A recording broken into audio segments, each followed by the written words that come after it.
Nasa bangketa, 3 motorsiklo, 1, 2, 3, puro NMAX. Tapos SUV, Santa Fe, Hyundai, itim.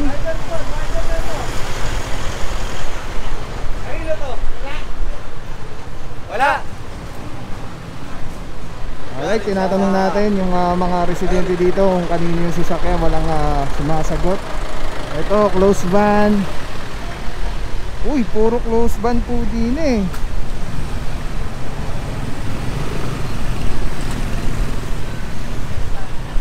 Close van.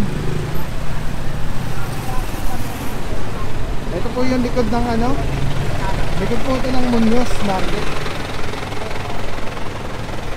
Ito close van din. Parang mga deliveries po ito. Muñoz Market ba? Or yung mall? Dito naman L300. Yung tinitikita na po ni Officer Paramo. Sa Linggo ko yan. Ito po magiging temporary license po.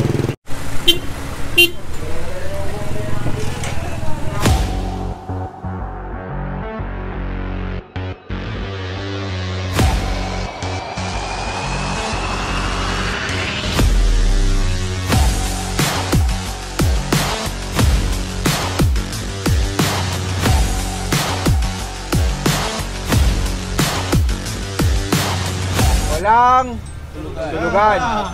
Pwede tayong magre-rescue ulit. Lalangoy tayo sa bagong silangan. Purong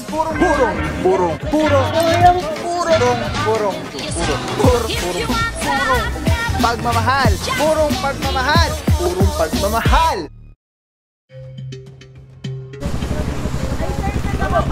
Kahit po, oras na po sumagpa tayo sa motor, dapat po naka-helmet tayo, nasa batas na lang natin. Kahit po, oras na lumabas tayo, sumagpa tayo sa motor, dapat naka-helmet po tayo. Yun po yung natin. Ha? Saan nga po? Diyan lang sa military, sir. Diyan lang naman ako sa sir, Pugadlawin, sir. Opo, ganun nga po pinapaliwanag po sa inyo. Nasa batas po natin, no helmet. Nakalagay po doon, oras na sumampatot tayo sa motor, dapat naka-safety helmet na tayo kasi hindi po natin masasabi kung yung isang metro na tinakbo natin na disgrasya tayo siya, ang paluulo natin disgrasya, yun lang naman po yung inaano ng safety helmet law, no? So dapat hindi katwiran po yung dyan lang kami pupunta ganun. Kailangan po dapat nakasuot ng helmet oras na sumakay ng motor. Once na sumakay ka ng motor, nakaroon ka. Kasi sir, dyan yung kukunin Lahat yung po lang helmet. hinuhuli namin na no helmet. Ang kadalasang sinasabi, bibili lang ako ng toyo, bibili lang ako kamatis. Ayun din sir, may naman kayo nagsisinungaling. Ganun po lahat. Pero tinitigitan po namin para ma-implement natin sir. Nasanay tayo na pag sumakay tayo ng motor, dapat po nakahelmet. Ito lang kasi pinapadala niya kasi dyan. Tapos mauna kasi ka pa uwi. Oo, kukuha lang naman ako ng helmet sir. Kukuha lang sana kami. May lisensya kayo sir, wala? Pagkipigay mo na lang. Pakita mo na may violation. Tuloy-tuloy ka pa rin, alam mong may violation ka. Hintayin mo pa talaga, i-flag down ka. Oo nga, kahit dyan. Sabi mo dyan. Kami nga naka-helmet. Tingnan mo yung mga tao namin nakamotor. Diba naka-helmet? Ikaw. Hindi. Nakita mo na malayo pa, may operation na. Lumusot ka pa talaga, nakatingin ka pa nga dyan, no? Anong ginagawa ng mga enforcer? May lisensya kayo. O, pakibigay na lang po. Sige po, pakibigay na lang. Bago ka bigay mo muna yung lisensya mo. Lisensya mo na, hiningi ko sa'yo lisensya mo. O, sige, saan ka makipag-usap? Bigay mo muna lisensya mo. Wala problema naman.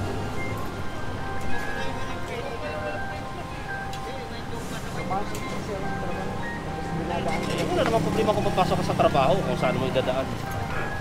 Itong ticket nyo sir kasi, pwede naman itong gamitin with temporary license. 5 working days sir. Within Metro Manila sir. Nakita mo naman yung operation. Muli ka pa talaga. Alam mo naman walang... Ha? Hindi mo nakita. Tingin ka pa nga sa tow truck. Halos suminto ka pa nga dyan sa harapan ng tow truck.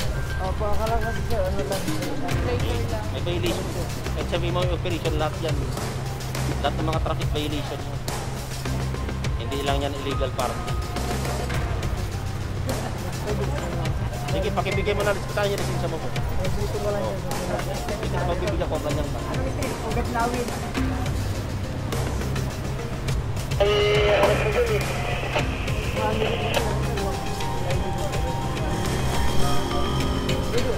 Kahit sa krami, sa loob nga ng krami, kailangan naka-helmet din. Oo. Ano yung hanap mo doon? Sa loob ng krami siya, kailangan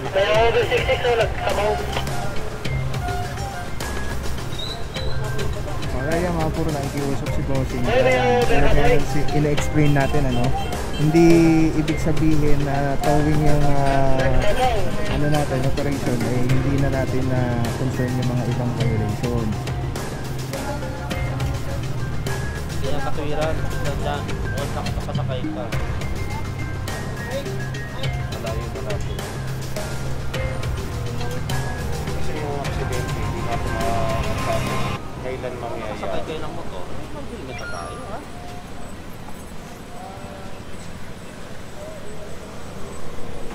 Alright, yan mga puro ano. Nakikita na lang po si Bossing riding without helmet at within the perimeter ng ating target location lahat po ng traffic violation concerns lahat po yan hulihin, hindi lang po yung mga illegal parking. Sana po maintindihan po natin iyon. Kaya katulad niya sinasabi ni Bossing nga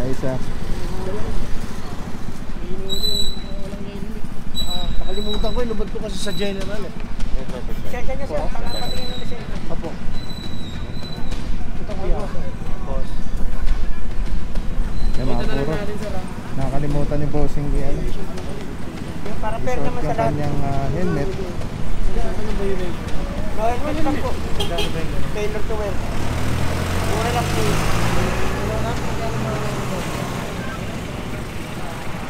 Alright, so yan, titikita na lang po si Boss. At the same time, doon din si Bossing dun sa kabila. Yung pasayero niya hindi naka-helmet. Sana po maging warning po sa atin ito, ano? Na hindi lang po yung rider yung nag-helmet, pati po yung angkas. At yun na nga, tulad sabi ni Officer Baguio, ating team leader, nandun pa si Bossing tumitingin-tingin.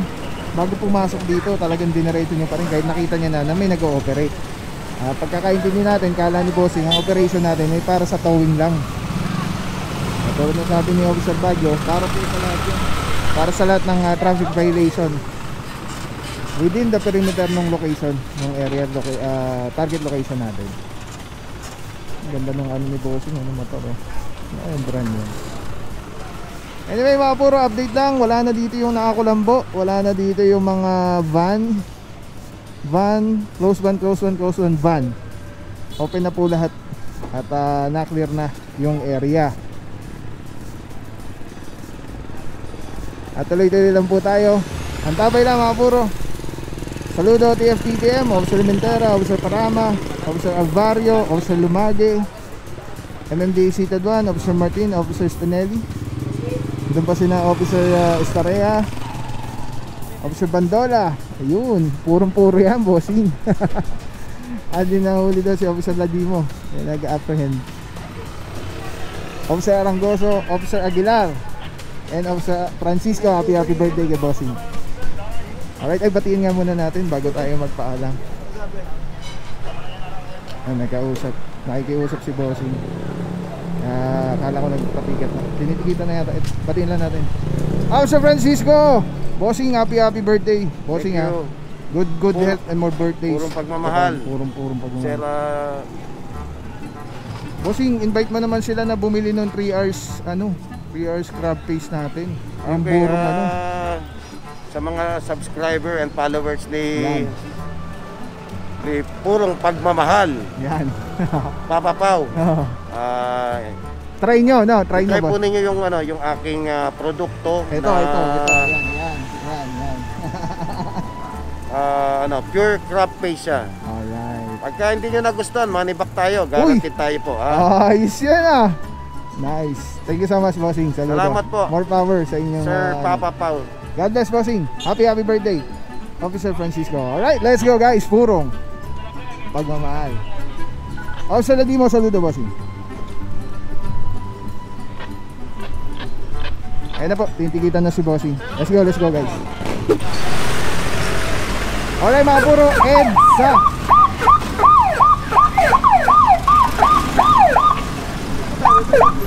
Mga puro, tignan nyo naman itsura na ito mga puro. Nasa sa tulay. Meron isang sedan dito, nasa bangketa. Tapos dito naman, nasa bangketa rin. Isang sedan na pula rin. At kasama namin dito sa resource na rin, nag-print. And then, ayun, meron naman driver. So, titikita na lang po. Kung nga, willing siya patiket.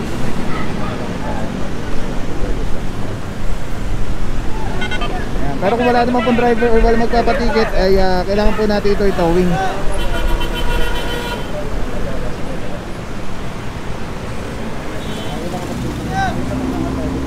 Alright, so ito yung tulay sa, hindi natin alam anong estero to. Pero yes, alright, let's go guys. Alright mga puro, Dangay Street. Meron dito isang sedan. And then dito, nasa bangketa, 3 motorsiklo, 1, 2, 3, puro NMAX. Tapos SUV, Santa Fe, Hyundai, itim.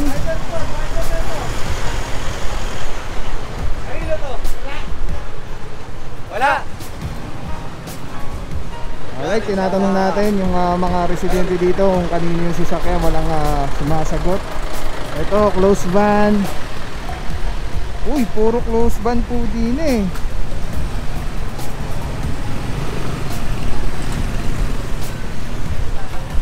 Close van. Ito po yung likod ng likod po ito ng Muñoz Market. Ito close van din. Parang mga deliveries po ito. Muñoz Market ba or yung mall? Dito naman L300. Yung tinitikitan na po niya officer para Kasama sa Tadolingo ko yung ito po magiging temporary license for 5 months. Quezon City or Gate dito sa Palayalo. Okay po. Alright, yan mga puro. Settlement yan, Quezon City. Depots Building, Kalayaan Gate 3. OVR Office. Bawal pumarada sa sidewalk. Yan mga puro, ito na nga yung mall to eh. Walter Mart, yun, tapos Muñoz Market. Ito dito tayo sa likod. Tinikita na yung mga dapat tikitan. At kung wala naman driver, ay kailangan po natin i-towing or i-impound yung kanilang sakyan. So yun yung mga nahuli natin sa 300. Si ulit to si My Own Meat Shop. Yung lagi natin napupunta na na walang parkingan, na lagi may nagpa-park sa bangketa sa may Panay. Ayun, close van tayo sa bangketa sa mga lumakad. Ayun, may nakakuha walang helmet si Bossing.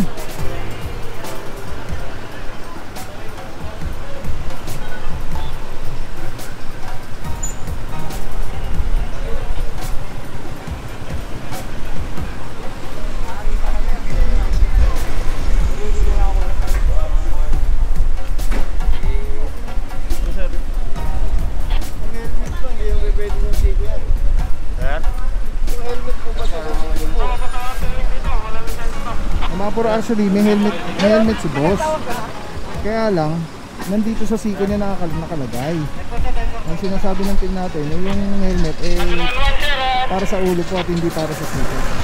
Kaya titikitan na lang po siya ang riding without wearing helmet. 94 sir, 95. Hindi lang akong gamot sir. Punta ka rito sa Mobile 3. Ay, nakikiusap si Bossing. I-inquire muna natin kay Officer Baguio, ating team leader. Good morning! Good morning, Officer Libre. Saludo, Bossing. Hindi ka natin mapagbibigyan siya ni Officer Baguio yung sa kanyang pakiusap. So niya sabi, may helmet naman si Bossing, kaya lang nakasuot sa siko, hindi sa ulo. Yun ang problema. Tapos dito naman, ito sinasampa na po, mukhang walang lumalabas na driver.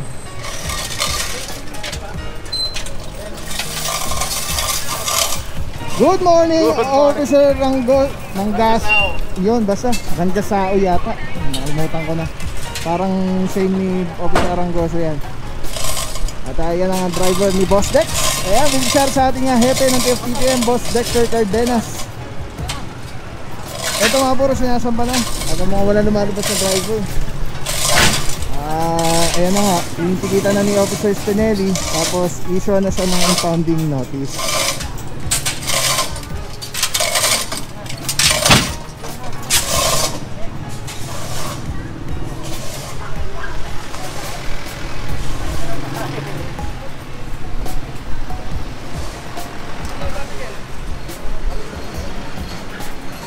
Officer Arugay, saludo bossing. Good morning po.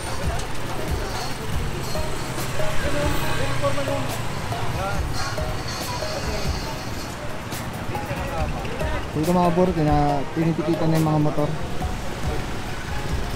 Tapos sinuorasan pa rin yung Santa Fe, pero kinakamahan na ng tow bar. Para diretso na towing. Officer ang Gasao, saludo bossing.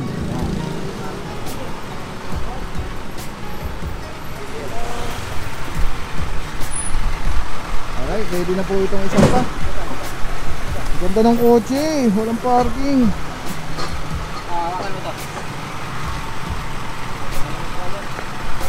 Alright mga puro, yung mga ginang pangyari ngayong araw na to. Tuloy lang tayo ulit ng operation September 15, 2022. Big shoutout sa ating pating Mayora, Mayora Joy Del Monte, Vice Mayor Gian Soto. Sir, Bandola, saludo bossing, good morning. Boss, natikita ba natin yung walang helmet? Okay, natikita na. Yan, lahat po tayo. Kahit naman PWD o ano na. Wala yung problema kasi meron silang nagpapatupad lang tayo ng batas. Yung problema, yung helmet niya Paano Yun naman nga yung boss, safety niya? meron siyang Nasa helmet. Siko. Nasa Siko. Paano Ayan. naman yung safety niya? Diba? May Ayan. WD na nga siya, mahina na yung pang-grip niya. Problema kung aksidente ka ba? Huwag naman sana, diba? Ayan. Siyempre yung helmet niya, nasa Siko Hindi nakasahan, diba? Thank you po. Saludo, Officer Bandola. Ayan, Shout out. TFTTM. Shout out. And shout out kay Madam Rachel, ano? So yun na nga mga puro, ano? TFTTM, ang ating mga team leaders yan, Officer Cortez, Officer Baguio, kasama natin ngayon, and Officer Mayari. At sama rin natin na tropa ng MMDA seated 1 within the perimeter ng target location ng area. Ay good morning, Officer Cortez. Ay lahat po ng traffic concern, traffic violation ay ating pong uhulihin. At i-implement po natin ang batas, which is the City Ordinance SP 1444. Alright, confiscated license. We are allowed po. At i-issue po kayo ng OVR ticket. Ordinance violation receipt. Valid for 5 working days as your temporary driver's license. In honor within Metro Manila. Ating team leader ng MMDA, seated 1, Officer Martin. Let's go guys, purong pagmamahal. Purong pagmamahal, mga puro gusto nyo ba ng carrot sear katulad na ito? Punta lang kayo dito sa Telesin Philippines, hanapin nyo si Ate Erica. Pumili kayo ng kahit na ano, kahit magkano, bibigyan kayo ng sticker. Kung wala naman kayo bibili, pakita nyo lang na naka-like, naka-follow kayo sa FB page ni Telesin Philippines. Ito yung FB page nila. Tapos bibigyan kayo ni Ate Erica ng stickers. Masya lang kayo dito. Nagkakatiwalaan natin. Vlogging accessories. GoPro, kahit ano pa yung camera mo, kahit cellphone nga, nag-vlog ka, gusto mo mag-vlog, live selling and all. Telesin Philippines ang yung kailangan nyo, huwag na kayong manap ng iba. Meron din po tayong Shopee and Lazada store. Discount dyan, gamitin nyo lang yung voucher Telepaw. Yan. So thank you so much, Boss Harold, Telesin Philippines. Let's go!